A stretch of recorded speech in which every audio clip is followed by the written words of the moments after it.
Of reciprocal proportion, law of multiple proportion. अब हिंदी में सुनो इसी क्वेश्चन को, यहां तो इंग्लिश है सिर्फ, हम हिंदी सुनाते हैं। एक शुद्ध जल का सैंपल है, अब सैंपल का हिंदी क्या बताएं? सैंपल, एक शुद्ध जल का सैंपल है, कहां से इसका सोर्स है इसको छोड़ दो, इरिस्पेक्टिव ऑफ इट्स सोर्स। आपसे ये कहा जा रहा है कि इसमें 11.1% हाइड्रोजन है, ठीक है, 11.1% हाइड्रोजन है, and the next one 88.9% oxygen है। ये डाटा आपको दे दिया गया है। अब आपसे ये क्वेश्चन पूछा जा रहा है कि ये जो डाटा दिया गया है, ये डाटा कौन से नियम का पालन करता है? क्या ये डाटा ये कह रहा है कि ये नियत अनुपात के नियम का पालन करता है, लॉ ऑफ कांस्टेंट प्रोपोर्शन, अचर अनुपात के नियम का पालन करता है, लॉ ऑफ कंजर्वेशन ऑफ मास, द्रव्यमान संरक्षण के नियम का पालन करता है, लॉ ऑफ रेसिप्रोकल प्रोपोर्शन, क्या ये व्युत्क्रमानुपाती अनुपात का नियम का पालन करता है, लॉ ऑफ मल्टीपल प्रोपोर्शन किसका पालन करता है? तो देखो बात क्या है कि इसमें जो अपने काम का है तो वही है कि एक नंबर का जो आपका आंसर है इसमें वो हो जाएगा आपका कि लॉ ऑफ कांस्टेंट प्रोपोर्शन, क्योंकि ये बहुत बार पढ़ ले, अभी पढ़ा चुके हैं, बहुत बार पढ़ा है इसको। लॉ ऑफ कांस्टेंट प्रोपोर्शन क्या है? ये कांस्टेंट प्रोपोर्शन अचर अनुपात का नियम या नियत अनुपात का नियम। कोई भी कंपाउंड हो दुनिया में, बताए थे आपको, कोई भी कंपाउंड हो दुनिया में, अगर अमेरिका में H2O में 2 हाइड्रोजन और 1 ऑक्सीजन है, तो इंडिया में भी यही होगा, अफ्रीका में भी यही होगा, ऑस्ट्रेलिया में भी यही होगा कि 2 हाइड्रोजन और 1 ऑक्सीजन का एटम होगा, ठीक है ना। तो 2 हाइड्रोजन का द्रव्यमान कितना हो गया? 2 ग्राम। 1 ऑक्सीजन का द्रव्यमान कितना हो गया? 16 ग्राम। कुल मिलाकर कितना हो गया? तो 18 ग्राम। हाइड्रोजन का परसेंटेज क्या निकलेगा? 2/18 गुना 100, तो 2/18 9 हो गया। 2/18 मतलब 2 से कटाएंगे तो 1/9 होगा ना। 1/9 गुना 100, तो 9 1 9, फिर 9 1 9 पॉइंट, फिर 9 1 9, 11.11 आते रहेगा। कोई दिक्कत? उसी तरह से फिर अगर इसका निकालोगे ऑक्सीजन का, तो 16/18 गुना 100 करना पड़ेगा तुम्हें। तो यहां पर क्या हो जाएगा? 8, यहां होगा 9, तो यहां पर क्या होगा तब आपका 8 इंटू 11.11, तो वही आपका आएगा 88.9% कर दो, क्योंकि 88.8888 आते रहेगा, तो 88.8888% को सीधा 88.9% लिखा है वो। तो कहने का मतलब ये है कि दुनिया में कहीं भी जल होगा ना, तो उसमें हाइड्रोजन का द्रव्यमान का यही अनुपात होगा, ऑक्सीजन के द्रव्यमान का यही अनुपात होगा, और ये कहा जाता है स्थिर अनुपात का नियम। कुछ भी इसमें एक्स्ट्रा ऐसा नहीं है जो आपको समझने में दिक्कत आए, पहले ही पढ़ाया गया था। ठीक है, आगे बढ़ते हैं, ठीक ना। इसको इरेज करते हैं, नहीं तो फिर बहुत लोग कंफ्यूज करेगा।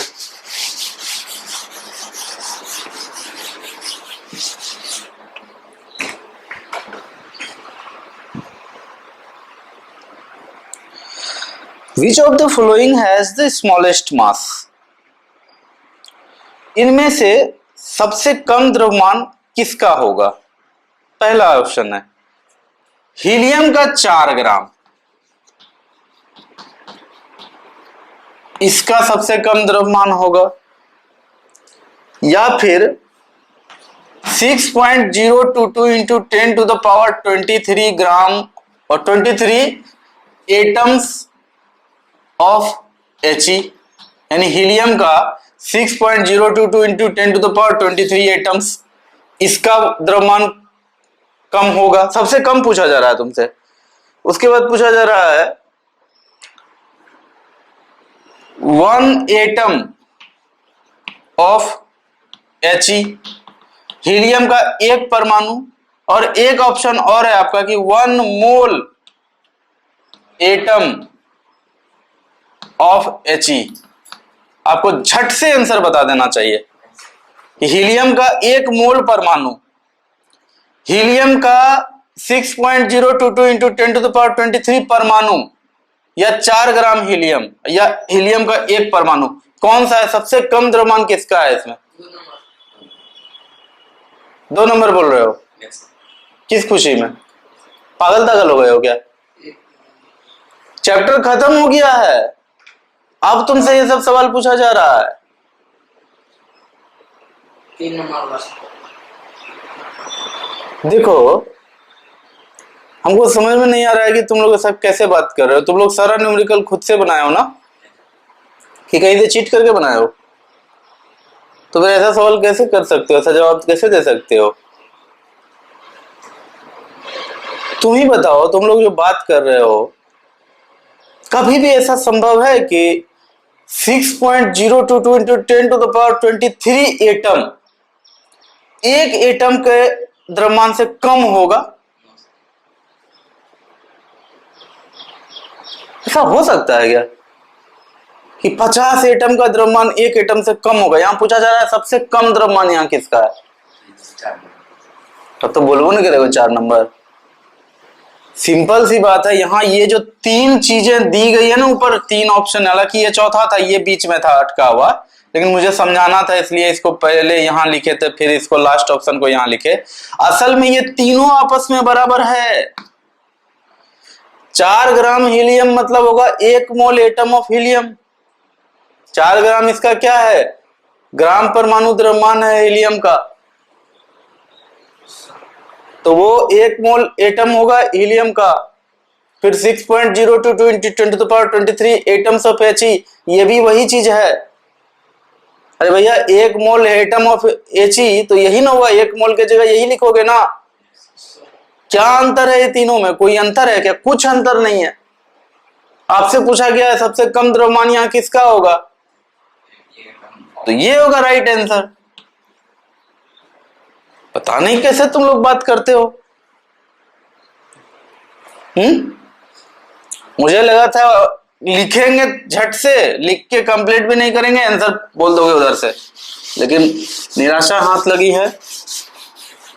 इसके लिए पता नहीं मुझे कितने दिनों का उपवास रखना पड़ेगा इस दुख के मारे। नहीं, दुख की बात तो है। चलो देखो, आपसे पूछा जा रहा है Which of the following is a triatomic molecule? Triatomic molecule.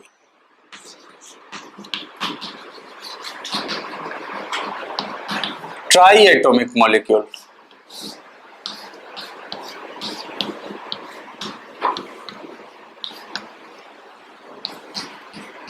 त्रिपरमाणु, क्या त्रिपरमाणु या त्रिक परमाणु?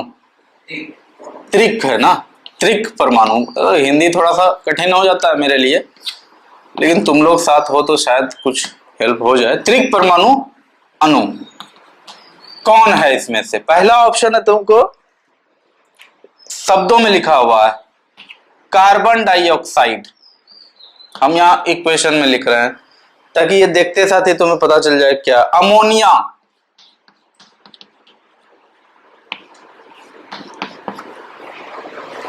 हीलियम, और चौथा ऑप्शन है चीनी, शुगर।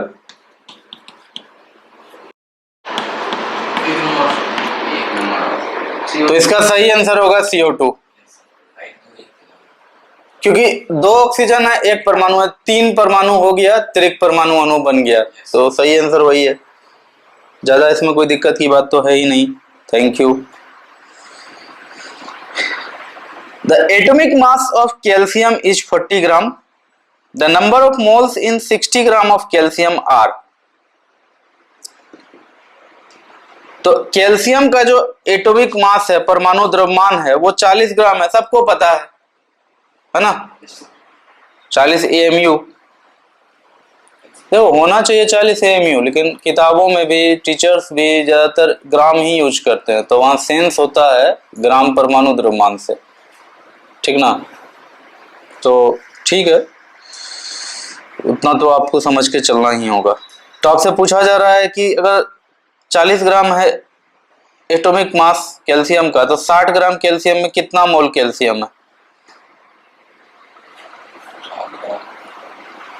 तो सिंपल सा बात है कि 40 ग्राम में कितना मोल होगा? 1 मोल होगा है? ये तो जुबानी बनेगा। 1 ग्राम में तब कितना हो जाएगा? 1/40 होगा। हाँ, तो 60 ग्राम में कितना होगा?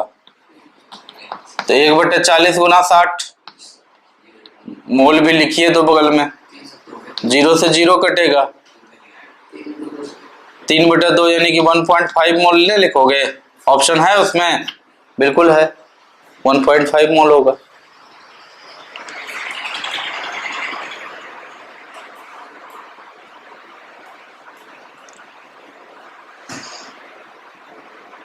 अब देखो एक क्वेश्चन है आपका 5th नंबर में, तो same to same question number 1 जैसा है, तो उसको नहीं करेंगे, सीधा बोल के आगे बढ़ जाते हैं। All samples of carbon dioxide contains carbon and oxygen in the mass ratio 3:8। This is in agreement with the law of option A conservation of mass, option B constant proportion, option C multiple proportion, option D gaseous volumes. क्या बोले हैं आप?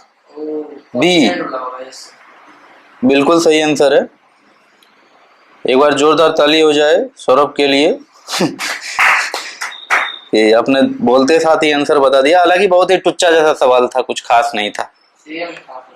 हाँ, कि carbon dioxide में जो carbon का sample होगा वो 3 होगा और ऑक्सीजन का सैंपल जो होगा वो 8 में होगा। मतलब कि कार्बन डाइऑक्साइड मतलब CO2 है ना।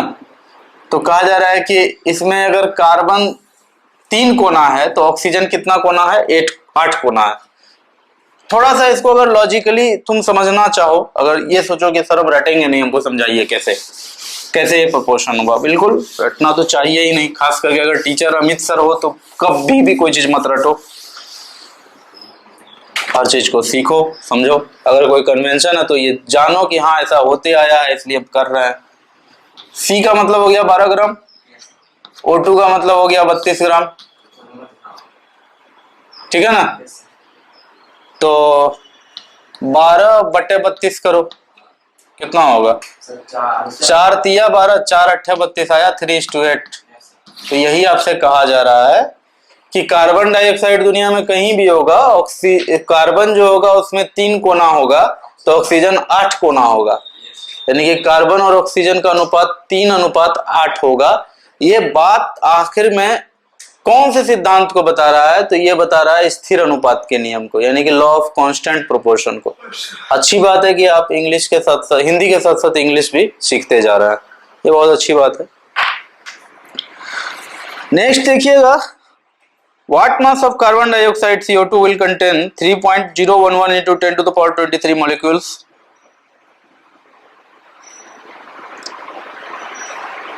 कार्बन डाइऑक्साइड का कितना द्रव्यमान, कितना वजन का कार्बन डाइऑक्साइड या कई ग्राम कार्बन डाइऑक्साइड मिला करके 3.011 into 10⁻23 मॉलिक्यूल्स होगा?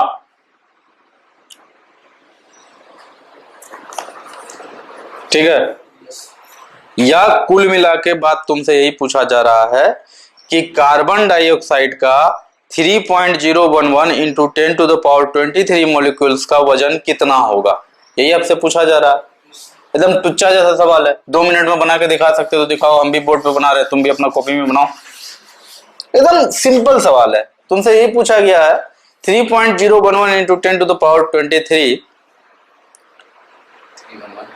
CO2 अणुओं का वजन कितना होगा, ठीक है ना। हम बोर्ड पे बना रहे हैं, आप लोग अपना कॉपी में बनाइए। आप लोग पहले बना लिए तो आप लोग जीत गए ना, तो हम जीतेंगे।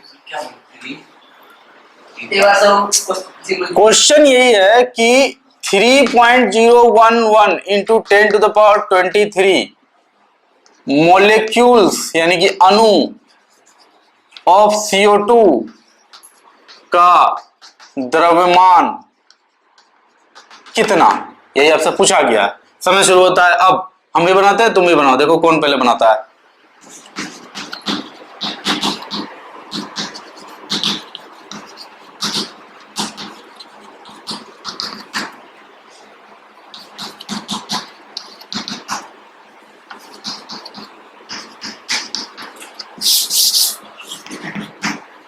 जल्दी से तुम लोग भी करो।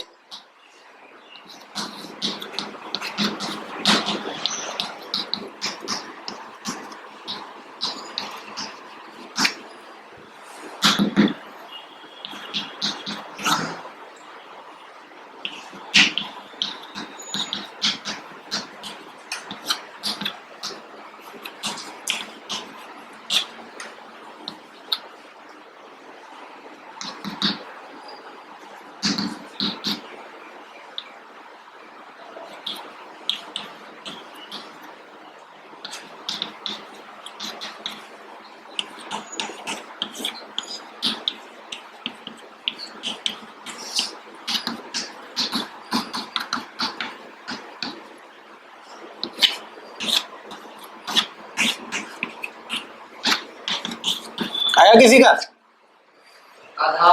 आधा पहुंचे हो तो बहुत ही सिंपल सवाल था। देखो इतना कुछ किए हैं और हम जबरदस्ती इतना दूर करके आए हैं, तुमको इतना समय दे रहे थे हम। असल में क्वेश्चन देखते साथ आंसर हमको भी पता था कि 22 ग्राम होगा, ठीक है ना। एक तो देखो कैसे सॉल्व किए हैं, सॉल्व कैसे किए इसको देखना चाहते हो तो देख लो। सबसे पहले तो CO2 का ग्राम अनुद्रव्यमान निकाले हैं, 44 ग्राम निकलेगा। इसका मतलब क्या होगा कि 44 ग्राम कहीं CO2 है तो 44 ग्राम कार्बन डाइऑक्साइड में 6.022 इंटू 10⁻23 मॉलिक्यूल्स होगा। इसका मतलब है कि एक मॉलिक्यूल का वजन हो जाएगा 44 ग्राम बटे 6.022 इंटू 10⁻23, ठीक है। मतलब निकालने जाओगे तो मतलब ये भी निकलेगा तब कि अगर एक अणु का द्रव्यमान इतना है तो तुमसे मांगा गया है कि 3.011 इंटू 10⁻23 अणु का द्रव्यमान कितना होगा। तो एक अणु का जितना द्रव्यमान था इसी में गुना कर दिए 3.011 इंटू 10⁻23 से। खूब कटाकुटी हुआ, फाइनली आपका 22 ग्राम कट के आ गया। लेकिन अगर हमसे पूछा जाता है ये क्वेश्चन, इवन जब हम तुम्हारे क्लास में थे तो भी हम इसको कैसे बनाते या बनाते थे, क्योंकि हमने प्रैक्टिस बहुत ज्यादा किया था। हम तुरंत देखते कि ये असल में एक मोल का आधा है। 6.022 इंटू 10⁻23 में 2 से भगा देंगे तो इतना आएगा, है ना। जैसे हम इसको देखते हमको समझ में आता है कि ये एक मोल का आधा है, यानी कि इसका जो भी ग्राम अनुद्रव्यमान होगा इसका आधा कर दो, वही होगा इसका द्रव्यमान। फटाक से दिमाग में चलता मेरा कि 12 + 32 44 बटे 2 22 कर दो, हो गया 22 ग्राम आंसर। इतना कुछ हम कैलकुलेट नहीं करते और ना ही करना चाहिए आपको। अगर आप डायरेक्ट नहीं बोल पा रहे हैं इसका मतलब आपका कंसेप्ट अभी तक क्लियर नहीं हुआ है, ठीक है ना, या फिर आप मैथ और केमिस्ट्री के साथ सामंजस्य नहीं बिठा पा रहे हैं, या अभी मैच्योरिटी नहीं आया, धीरे धीरे आएगा। चिंता की कोई बात नहीं है। अरे भाई कम से कम उन स्टूडेंट से तो आप बहुत आगे हैं जिसको इस सब का दर्शन ही नहीं होता। तुम्हारा 9th क्लास का बुक है ये। चलिए ठीक है, देखो आगे। How many grams of H2SO4 are present in 0.25 mole of H2SO4? तुमसे ये पूछा जा रहा है बच्चों कि 0.25 मोल ऑफ H2SO4 में कितने का वजन कितना होगा, कितना द्रव्यमान होगा। हाँ ध्यान से सुनो, H2SO4 है, ठीक है, और तुमसे पूछा गया है कि 0.25 मोल में, यानी कि 1/4 मोल में, 1/4 मोल का कितना ग्राम होगा द्रव्यमान, कितना ग्राम। अब बहुत ही सिंपल है, ये H2SO4 है, इसका बोलो आणविक द्रव्यमान कितना होगा। हाँ जल्दी से बोलो ना, H2SO4 का आणविक द्रव्यमान कितना होगा, कितना होगा। सल्फर का 16 और 16 सल्फर का 16 होता है द्रव्यमान। और द्रव्यमान है 32। हाँ 32 32, 16 चौके 64, 32 64 और 32 96, 2 98, टोटल 98 ग्राम हुआ। 98 का 1/4 कर दो, आपका 0.25 मोल का द्रव्यमान निकल जाएगा। क्योंकि आपसे देखो इस तरह का क्वेश्चन में अगर फिर से इतना लंबा जाएंगे तब तो फिर बेकार है इतना पढ़ा हुआ। सिंपल सा सोचो, ट्रिक लगाओ। 98 ग्राम निकला ना जी, 98 ग्राम मतलब 1 मोल मॉलिक्यूल्स। 98 ग्राम का क्या मतलब है? 1 मोल मॉलिक्यूल्स। तो इसका मतलब क्या हो जाएगा? एक बट्टा, अगर इधर बट्टे 4 करते तो इधर भी बट्टे 4 करो, क्या हो जाएगा तब यहाँ पे? 4 दूनी 8 और उसके बाद 4 दूनी 8, 1 पर 8 आया, 4 चौके 16.5, 4 पंचे 20, 24.5 आएगा आंसर इसका।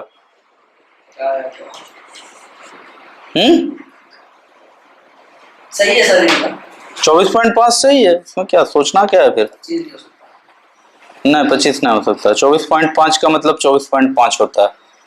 24.5 का मतलब कभी भी 25 नहीं हो सकता। 24.5 9 होगा तब उसको तुम ऐसे बहुत रेयर केस में लिख सकते हो 25। 24.5 को तुम 25 नहीं लिख सकते, 24.5 9 को तुम 25 लिख सकते हो, क्या कहें उसमें हम, होता है वैसा। 10 number question, the mass of molecule of water is. पानी के अणु का द्रव्यमान कितना होता है? पानी के अणु का द्रव्यमान पूछा गया है। पानी के अणु का द्रव्यमान बताओ, देखते हैं कौन कौन पता।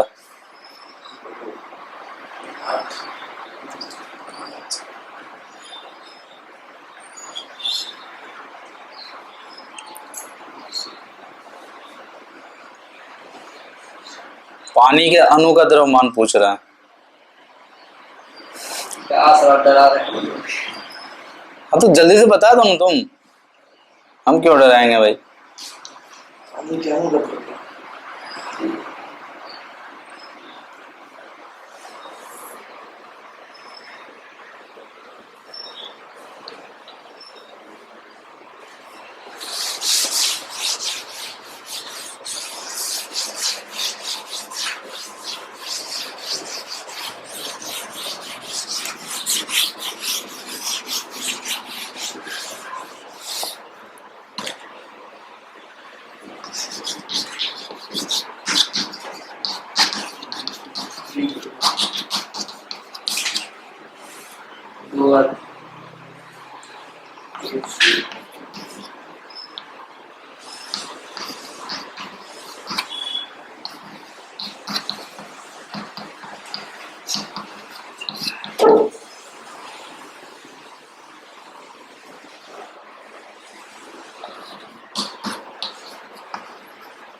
बार बार यहाँ एएमयू लिख रहे हैं हम, यहीं पर सारा कहानी का ट्विस्ट है। लोग यहीं पर फंसता है।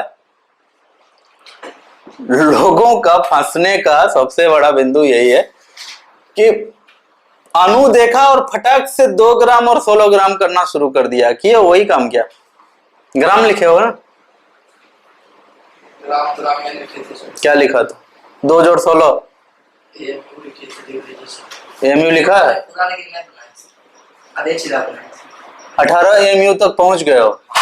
तो बहुत अच्छी बात है कि तब तुम लोग मेरा चेला है, माने इस बात को हम।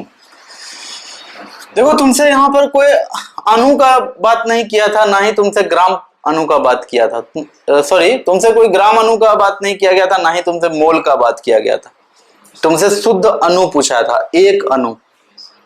तो तुमको एक अणु में हाइड्रोजन का 2 परमाणु है और ऑक्सीजन का 1 परमाणु है। जाहिर सी बात है परमाणु का जो द्रव्यमान होता है वो एटॉमिक मास यूनिट एएमयू के रूप में होता है। तो ये हो जाएगा 2 एएमयू जोड़ 16 एएमयू, टोटल होगा 18 एएमयू। ये आंसर हो जाएगा। तो 18 एएमयू यही आंसर होगा। लेकिन ऑप्शन में अगर एएमयू में नहीं है, ऑप्शन में क्या है बता देते हैं तुमको। ऑप्शन 3 × 10 के पावर -26 kg, 1.5 × 10 के पावर -26 kg, 3 × 10 के पावर -25 kg, 2.5 × 10 के पावर -26 kg। अब केजी में है सारा, एएमयू में तो ऑप्शन है नहीं, तो क्या करोगे, क्वेश्चन छोड़ दोगे? नहीं, इसका तरीका है। जब हम तुमको एएमयू पढ़ाए थे उस दिन हम तुमको बताए थे कि 1 एएमयू बराबर कितना केजी होता है। इसीलिए हम इतना बेसिक में क्यों जाते हैं, तुम्हारे किताब में नहीं होता है फिर भी बेसिक में क्यों जाते हैं, क्योंकि अच्छे एग्जाम्स का क्वेश्चन जो होगा, जो तुम्हारे बिहार बोर्ड के बाहर है, वो सब अच्छा एग्जाम। ठीक है, बिहार बोर्ड में क्या है कि बिहार सरकार को ज्यादा से ज्यादा साक्षरता दिखाना है अपने राज्य में, ताकि वो बाहर वाहवाही लूट सके कि देखो हम अपने राज्य में कितना विकास कर दिए। कहाँ साक्षरता दर 40 पे था, 50 पे था, 60 पे था, देखो हम 90 पे लेते आए। तो ऐसा लोलू पोचू वाला सवाल देता है वो, उसकी अपनी मजबूरी। आपकी कोई मजबूरी नहीं ना है पढ़ाई से। आप अच्छा पढ़ाई कीजिए, आप अच्छे एग्जाम्स का तैयारी कीजिए। इंडिया में बहुत सारे एग्जाम है जिसका तैयारी करते हुए आप एक अच्छे लेवल तक पहुंचा सकते हैं खुद को। आई बात समझ में? मैट्रिक का एग्जाम की बात करो तो वहां तो ऐसे लोग भी पास कर जाते हैं जिनको अपना नाम भी लिखने नहीं आता। क्योंकि मैंने मैट्रिक का इन्विजिलेशन बहुत बार किया है, मेरी ड्यूटी लगती है मैट्रिक के इन्विजिलेशन में। तो उसमें कई बार ऐसा हुआ है कि जाते हैं वहां पर तो स्टूडेंट कैंडिडेट अपना नाम नहीं लिख पाता है ठीक से, साइन करने बोलते हैं साइन नहीं कर पाता है, उसको बहुत मुश्किल से वो जो साइन करता है लगता है कोई निरक्षर आदमी साइन किया। ऐसा भी होता है बहुत सारे लोग, लेकिन पास तो वो भी करता है। कैसे पास करता है? क्योंकि उसमें 50 ऑब्जेक्टिव होता है और वो ऑब्जेक्टिव का क्वेश्चन एग्जाम से पहले ही आउट हो जाता है। सही में होता है ये चीज। लगभग हर मैट्रिक इंटर का एग्जाम में एग्जाम से पहले क्वेश्चन आउट रहता है, लगभग हर बार ये चीज होता है। लगभग बोल रहे हैं तो व्हाट्सएप पे पूरा फैला रहता है। क्योंकि हम जाते हैं वहां पर तो देखते हैं ना कि ये पकड़ के धड़ाधड़ टिक मार रहा है। अब उसको नाम अपना लिखने नहीं आता है लेकिन सही आंसर पे टिक मार रहा है वो, तो उसको घर में आंसर इतना तगड़े तरीके से रटाया जाता है ना कि वो आगे टिक मारता है। कभी कभी गलत भी मारता है क्योंकि नकल के लिए भी अकल चाहिए। अब मान लो कि 2 क्वेश्चन का ऑप्शन में जो है कि आंसर में 4 था, मतलब ABCD में एक क्वेश्चन में 4 है, दूसरे भी क्वेश्चन में 4 है, और एक में ऑप्शन 16 सही है, एक में ऑप्शन 4 सही है। तो पकड़ में वही आया था एक बार कि वो क्या किया कि उल्टा मार दिया, जिसमें 4 में सही होना था उसमें 16 में मारा, जिसमें 16 में सही होना था उसमें 4 में मारा। तो हमने उल्टा क्रॉस कैसे किया है? तो फिर समझ में आया कि अच्छा इसके पास क्वेश्चन पहले से रहा होगा, क्योंकि सारा आंसर सही मारा, उसको आता जाता कुछ नहीं था। उसके बाद जो रिटन वाला एग्जाम आया उसमें बैठ के रहा, कुछ नहीं लिखा वो। तो फिर भी 50 में अगर 30-35 लाता है तो पास तो कर ही जाएगा ना। तो इस तरह से बिहार का साक्षरता दर को बढ़ाने का खेल हो रहा है। आपको उसमें फंसना है, फंसिए। पढ़ना है ठीक से पढ़िए, बहुत सारे अच्छे एग्जाम्स हैं उसका तैयारी कीजिए। अरे भैया वो एग्जाम नहीं भी निकलेगा ना तो आपका लेवल बहुत ऊंचा हो जाएगा। जिस बात के लिए बिहारी पूरे कोटा में खौफ है बिहारियों का कि बिहार का स्टूडेंट्स का मैथ बहुत तगड़ा होता है, बिहार का स्टूडेंट्स का कैलकुलेशन एकदम क्विक होता है, वो चीज आप अटेंड कर लीजिएगा अगर आप उन एग्जाम्स का तैयारी कीजिएगा। जैसे KVPY है, NTSE है, ओलंपियाड है। ओलंपियाड तो देश में कोई एक ही बनेगा, लेकिन आप तैयारी करते हुए अपने आप को बहुत ऊपर लेके चले आइएगा, बाकियों से बहुत ऊपर। चलिए, भाषण खत्म हुआ। हमने आपको बताया था कि AMU का क्या होता है वेट केजी में। जल्दी से कॉपी पलटाओ और निकालो, जल्दी बताओ कितना होता है। निकालो कितना होता है, पढ़ाए हैं तो फिर निकालोगे ना, हम ही बताएं सब चीज। है सर। जल्दी निकालो, बताओ कितना होता है। तो इस क्या कर रहा था तुम? किताब में मिल जाएगा, खोजो, मिलता है तो खोजो। पानी करना। जो पढ़ाए हैं, जो कॉपी है तुम्हारा, नोटबुक है, उसमें ढूंढो।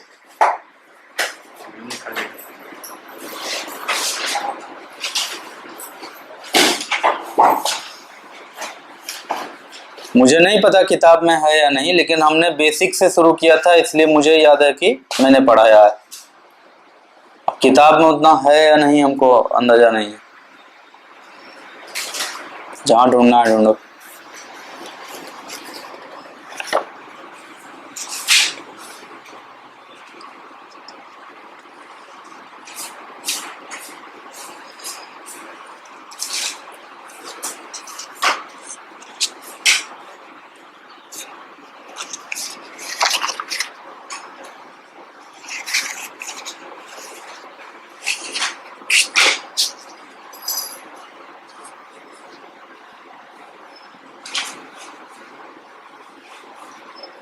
इसका आंसर कितना?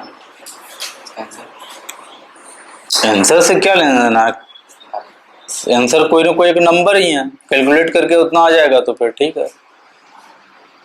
एक एमयू बराबर कितना केजी, यही है तुमसे क्वेश्चन।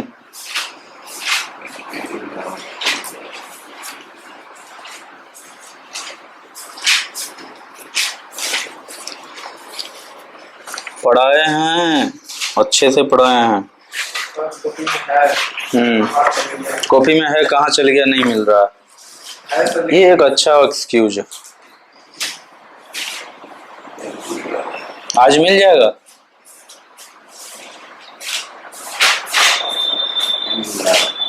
नहीं मिल रहा।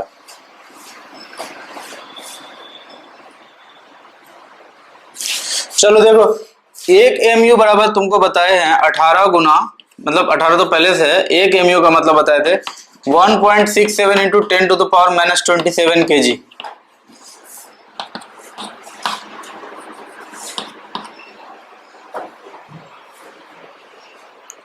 चलो करो गुना भागा। 18 सतह 126, अच्छा हाथ में रहा 12, 18 छक्के 108 और 12 120 का जीरो हाथ में रहा 2, 18 के 18 और 2 ना 120 हुआ था ना, हासिल 12 बचा, 12 बचा हुआ था ना, तो 18 12 30, तो 18 गुना इतना होगा, तो 30 पॉइंट इतना कर देते हैं, 10 के पावर माइनस 27 kg। अब अगर एक जीरो को इस तरफ ले जाते हो, मतलब इसको लिख सकते हो ना, 30 को 3 गुना 10, 3.006 गुना 10 गुना 10 गुना 10 के पावर माइनस 27, तो 10 के पावर माइनस 26 लिखे इसको, मतलब गुना 10 नहीं लिख करके डायरेक्ट इसमें एक पावर घटा देंगे। हाँ, तो आंसर आपका आ जाएगा 3 इंटू 10 के पावर माइनस 26। कोई दिक्कत? बोलो ना जी। दिक्कत का होगा, बना दिए हैं बोर्ड पे, एकदम परोस दिए हैं, तो गप गप खाइबे ना करेगा, दिक्कत का होगा। इसको बनाने का एक और तरीका होता है, अगर तुमसे कोई पूछे इसी सवाल को एक और तरीके से बना सकते हो, वो भी सीख लो, ठीक है ना। कि एक अणु का कितना द्रव्यमान है, ये भी सीख लो, एक और तरीका है। क्या तरीका है वो भी देख लो। H2O का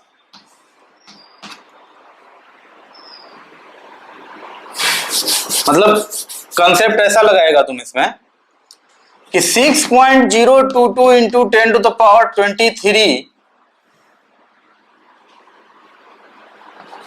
molecules of H2O बराबर 18 ग्राम।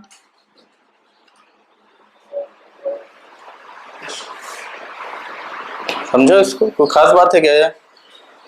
6.022 इंटू 10⁻23 मॉलिक्यूल्स ऑफ H2O बराबर 18 ग्राम।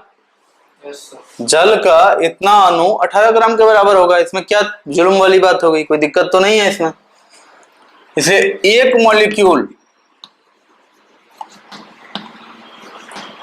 ऑफ H2O बराबर 18/6.022 इंटू 10⁻23 ग्राम ऊपर में रहेगा ही।